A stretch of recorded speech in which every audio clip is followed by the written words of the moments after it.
नमस्कार, मैं डॉक्टर मनीष सानी, consultant cancer surgeon, Kailash group of hospital, Delhi and Noida से बात कर रहा हूँ। आज हम बात करेंगे लंग कैंसर के बारे में। November month lung cancer awareness month के नाम से ऑब्जर्व किया जाता है। अगर हम विश्व भर की बात करें तो लंग कैंसर एक प्रमुख कैंसर रिलेटेड डेथ का कारण बनता जा रहा है और भारत में भी पुरुषों में कैंसर रिलेटेड डेथ का प्रमुख कारण लंग कैंसर ही बन रहा है। इसका मुख्य कारण है लगभग 30% भारतीय आबादी तंबाकू या तंबाकू संबंधित पदार्थों का सेवन करती है।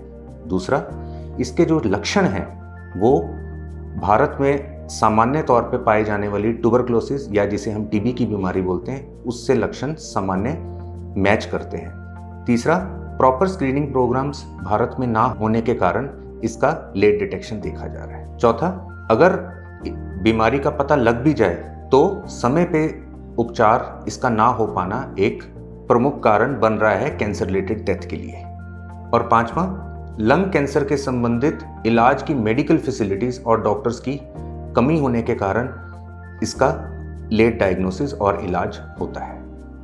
अब हम जानते हैं कि लंग कैंसर के क्या सिम्टम्स होते हैं। अगर किसी को लंबे तौर पे खांसी रहे, खांसी में खून आए, सांस लेने में परेशानी हो या शॉर्टनेस ऑफ ब्रेथ हो, थकान रहे, भूख कम लगे, वजन कम हो, लंबे तौर पे कोई बार बार बुखार हो, छाती में पेन हो या आवाज में कर्कश हो, गले के निचले हिस्से में कोई गांठ महसूस हो, गले और चेस्ट में स्वेलिंग होना या उसमें कोई वेन्स का डायलिटेशन दिखना, बाजू के एक हिस्से में कोई कमजोरी आना, इसके अलावा पेट में पानी भरना, पेट में गांठ का महसूस होना, बोन पेन्स होना या सर दर्द या सीजर जैसी शिकायत का एडवांस स्टेज में सिम्टम दिखते हैं। अब हम बात करते हैं कि लंग कैंसर के क्या रिस्क फैक्टर्स हैं। इसमें जो सबसे प्रमुख कारण है वो है स्मोकिंग का या धूम्रपान का, चाहे वो प्रत्यक्ष या अप्रत्यक्ष तरीके से की गई हो, और तंबाकू के संबंधित पदार्थों का ज्यादा उपयोग करना। दूसरा, घर के अंदर और घर के बाहर वायु प्रदूषण का होना, जैसे कि कोयले या बायोमास का जलने से पैदा होने वाला धुआं या वाहनों का उत्सर्जन एक प्रमुख कारण बनता है। और इसके अलावा लंबे समय से खतरनाक धूल और रसायनों के संपर्क, जैसे कि निकल, क्रोमियम, मेटेलिक इंडस्ट्रीज के संपर्क में ज्यादा रहना। इसके अलावा लंबे तौर पे सीओपीडी, जिसे हम क्रॉनिक ऑब्स्ट्रक्टिव पल्मोनरी डिजीज बोलते हैं, और वातस्फीति की शिकायत होना, किसी कारणवश चेस्ट पे रेडिएशन हुआ हो, किसी के घर में बहुत स्ट्रॉन्ग फैमिली हिस्ट्री रही हो लंग कैंसर की।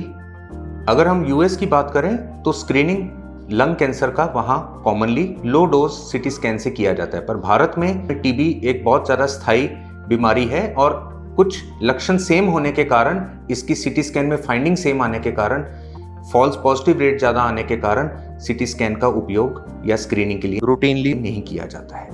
सो इसलिए ये ज़रूरी है कि जिन लोगों की उम्र 50 से 80 वर्ष के बीच में है और जो लोग 20 पैक ईयर स्मोकिंग कर रहे हैं, जैसे जो पिछले 20 साल से रोज का 1 पैकेट सिगरेट का पी रहे हैं, और जो लोग 2 पैकेट सिगरेट का प्रतिदिन पिछले 10 साल से ले रहे हैं, और जिन्हें सिगरेट छोड़े को 15 साल से कम हुए हैं, उन लोगों को समय चलते डॉक्टर से मिलकर इसका स्क्रीनिंग के लिए बात करना चाहिए और समय चलते इसका सीटी स्कैन करवाना चाहिए, सो दैट लंग कैंसर का अर्ली डिटेक्शन का पता चल सके और समय पे उपचार किया जा सके। सो ये ज़रूरी है कि आप अपने आप को प्रदूषित एरिया से दूर रखें, प्रोटेक्टिव फेस मास्क लगाएं, और तंबाकू या स्मोकिंग को छोड़ने के संबंधित आप मुझे संपर्क कर सकते हैं। अपने बॉडी वेट को मेंटेन रखें और हेल्दी लाइफस्टाइल को अपनाएं। लंग कैंसर के संबंधित और जानकारी के लिए आप मुझे कैलाश ग्रुप ऑफ हॉस्पिटल में संपर्क कर सकते हैं। नमस्कार।